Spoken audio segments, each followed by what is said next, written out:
Hello guys, welcome back to our YouTube channel. I hope you all are well. तो हमने complex analysis की कुछ basic definitions को पढ़ा था लेक्चर 1 के अंदर। अगर किसी बच्चे को डाउट हो तो कमेंट बॉक्स में ज़रूर राइट करें। और सेकंड वीडियो में अब हम इस वीडियो में क्या पढ़ेंगे कि कुछ इंपॉर्टेंट थ्योरम के बारे में डिस्कस करेंगे, उनको एक्सप्लेन करेंगे। So students, please don't forget to like, subscribe and share my channel. So the first theorem related to the definition is every differentiable function is continuous. मुझे क्या प्रूव करना है कि जो भी डिफरेंशिएबल फंक्शन होते हैं वो कॉन्टीन्यूस होते हैं। तो मुझे क्या दे रखा है कि जो फंक्शन है वो डिफरेंशिएबल है और मुझे प्रूव करना है कि वो कॉन्टीन्यूस होगा। By the definition of differentiability, किसी भी पॉइंट जेड नोट पे ले ली, इस कंडीशन को सेटिस्फाई करेगा। That is the definition of the differentiable function. फिर मैंने एक फंक्शन को कंसीडर किया, limit z tend to z nought f of z minus f of z nought. इस कंडीशन में मैंने क्या कर दिया, multiply and divide both side by z, both side नहीं, राइट हैंड साइड में मैंने मल्टीप्लाई और डिवाइड किया है। जेड माइनस जेड नोट से मल्टीप्लाई किया, जेड माइनस जेड नोट से डिवाइड किया। अब यहाँ पर एक टर्म ये फॉर्म हुई है और एक टर्म ये फॉर्म हुई है। तो जो मेरी फर्स्ट टर्म फॉर्म हुई है वो मुझे एज इट इज़ किसकी इक्वेशन दिखाई दे रही है, डिफरेंशिएबिलिटी की। तो मैं इस टर्म को क्या लिख सकती हूँ, एफ डैश जेड नोट। जब मैंने लिमिट लगाई जेड माइनस जेड नोट पे, तो जब लिमिट जेड से जेड नोट पे टेंड करेगी तो जेड की जगह जेड नोट आ जाएगा। तो जेड नोट को जेड नोट से माइनस करेंगे, जीरो आ जाएगा। और हम किसी भी फंक्शन को जीरो से माइनस करेंगे, मल्टीप्लाई करेंगे, तो हमारा टर्म क्या होगा, जीरो। इसका मतलब कि जो हमारी डिफरेंशिएबिलिटी है वो कंटिन्यूस होगी किस पॉइंट पे, z tend to z nought पे।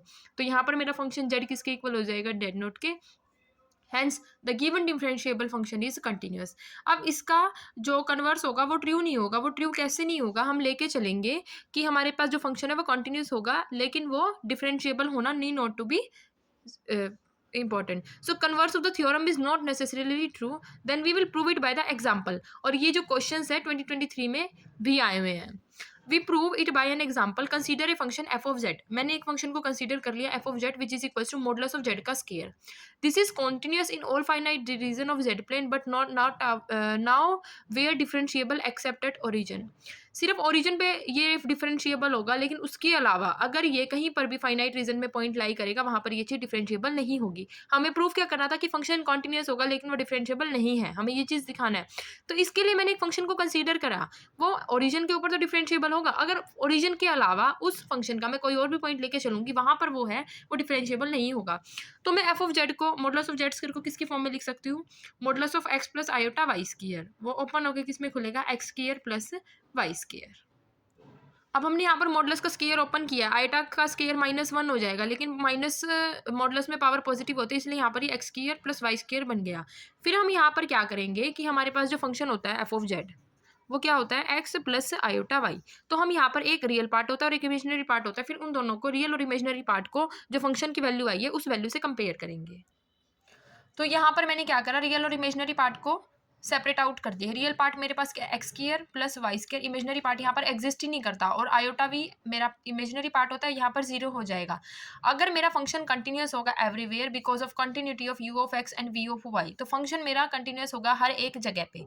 अगर मैं इसका डेरिवेटिव लेके चलूँ, नोट एट ओरिजिन, ओरिजिन पे मैं नहीं लेके चल रही, तो limit z tends to z nought, ये मेरे पास किसकी डेफिनेशन लगा रखी है मैंने, डिफरेंशिएबिलिटी की। अब मेरे पास जो फंक्शन है वो क्या है, मॉडुलस ऑफ जेड का स्क्वायर। तो मैंने यहाँ पर मॉडुलस ऑफ जेड नोट का square, Z minus z note.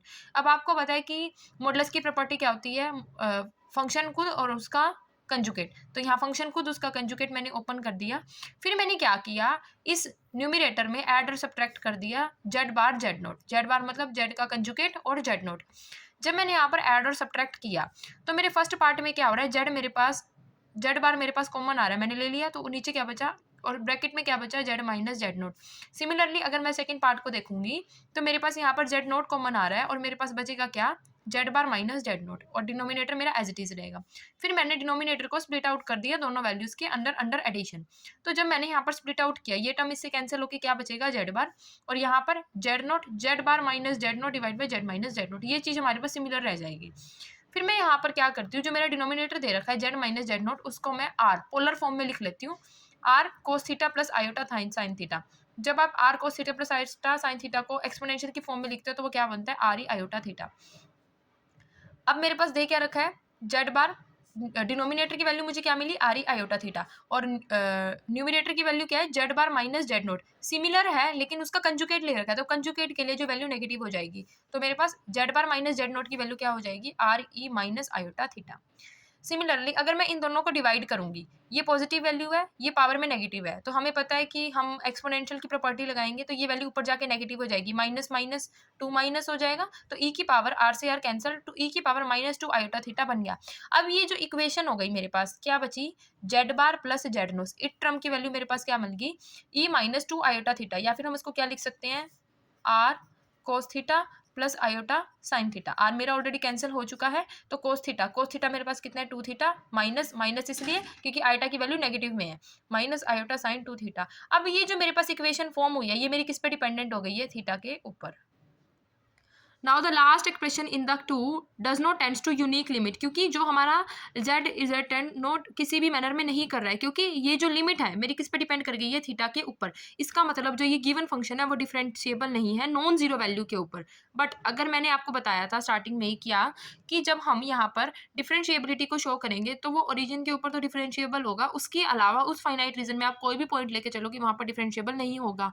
तो सिमिलरली जब मैंने ये प्रूव किया, मुझे क्या दिखाई दिया कि जो मेरी वैल्यू है वो थीटा पे आके डिपेंड हो गई। अगर वो वैल्यू थीटा के पास आकर डिपेंड हो गई है तो वो वहां पर डिफरेंशिएबल नहीं होगा, किसके लिए, नॉन जीरो वैल्यू के लिए। लेकिन अब मैं प्रूव करूंगी किस वैल्यू के लिए, ओरिजिन वैल्यू के लिए। The expression on the right hand side of equation to become Z bar, क्योंकि ये चीज मेरी थीटा पे डिपेंड ही नहीं करेगी तो मेरा जेड बार बचेगा, और जेड बार क्या है, यूनिक लिमिट है, टेंड करेगा जीरो को, और ये जो मेरा जेड है क्या बन जाएगा हमारे, ये जो मेरे पास जेड है, the function is differentiable at origin, hence we can say every continuous function need not to be differentiable, but that is the one condition that every differentiable function is continuous, but continuous function need not to be differentiable, but it can only differentiable at point origin.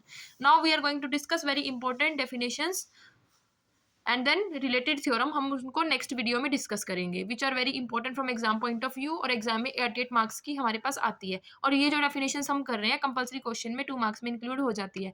तो आपने neighbourhood की definition पढ़ी थी, neighbourhood की definition में क्या ली थी हमने, कि मैंने कोई भी एक पॉइंट ले लिया था एक किस प्लेन के अंदर, कॉम्प्लेक्स प्लेन के अंदर किसी सेट जेड का, सच दैट जब मैं उस पॉइंट का और नेबरहुड पॉइंट का मॉडुलस करूंगी नेगेटिव, तो हमारे पास क्या लेस देन डेल्टा आ जाएगा, where delta is greater than zero. ये हमारे पास नेबरहुड की डेफिनेशन थी। तो नेबरहुड की डेफिनेशन से हम किसकी डेफिनेशन को डिफाइन कर रहे हैं, एनालिटिक फंक्शन की डेफिनेशन को। अब हमारे पास एनालिटिक फंक्शन क्या होता है, अब हम कॉम्प्लेक्स के बारे में बात कर रहे हैं तो फंक्शन भी कौन सा लेके चलेंगे, कॉम्प्लेक्स फंक्शन। उस फंक्शन को आप एनालिटिक कब कहेंगे, किसी भी पॉइंट को लेके चलेंगे एनालिटिक दिखाने के लिए। मैंने वो पॉइंट क्या ले लिया, जेड नोट। अगर वो पॉइंट जेड नोट डिफरेंशिएबल होगा अपनी नेबरहुड के अंदर, जब वो पॉइंट अपनी नेबरहुड के अंदर डिफरेंशिएबल होगा तो वो मेरा क्या बन जाएगा, एनालिटिक फंक्शन। अब एक और वैल्यू की डेफिनेशन से हम सीखेंगे, consider at single value function. Single valued function हमने पढ़ा है कि जिसके अंदर एक ही वैल्यू होती है इन द डोमेन डी। उस फंक्शन को आप एनालिटिक फंक्शन कब कहोगे, जब एक नेबरहुड एग्जिस्ट करेगी, modulus of z minus A less than delta at every point. उस नेबरहुड के लिए वो जो फंक्शन है मेरा क्या होना चाहिए, डिफरेंशिएबल होना चाहिए। अगर ये एग्जिस्ट करता है डोमेन डी पे except at finite numbers of point, then it is said to be analytic in D. और जो एक्सेप्शनल पॉइंट्स होते हैं वो हमारे पास क्या होते हैं, सिंगुलर पॉइंट्स कहलाते हैं। तो क्या कह रहे हैं हम एनालिटिक की डेफिनेशन, कि अगर हम कोई भी नेबरहुड लेके चलते हैं उस फंक्शन के लिए, उसके लिए हमारे पास डिफरेंशिएबिलिटी भी साथ में होनी चाहिए, तभी वो फंक्शन हमारा एनालिटिक फंक्शन बनेगा। फिर यहाँ से 2 पॉइंट निकलते हैं कि सिंगुलर पॉइंट और रेगुलर फंक्शन क्या होता है। सिंगुलर पॉइंट वो पॉइंट होता है जहाँ पर हमारे पास सिंगुलरिटी डिफाइन होगी, मतलब वो पॉइंट इक्वल तो होगा लेकिन वो डिफरेंशिएबल नहीं होगा, उस पॉइंट के अलोंग वो जो फंक्शन है हमारा डिफरेंशिएबल नहीं होगा।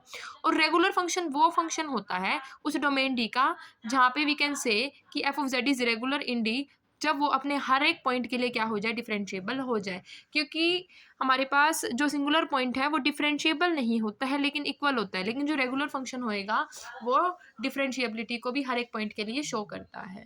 सो हमने इस वीडियो में एक थ्योरम को डिस्कस किया है विच is very important from exam point of view, definitions को डिस्कस किया है। और नेक्स्ट वीडियो में मैं आपको एनालिटिक्स से रिलेटेड कुछ थ्योरम्स कराऊंगी which is very important. So thank you students for watching this video. I hope you like the video. Don't forget to like and subscribe my channel.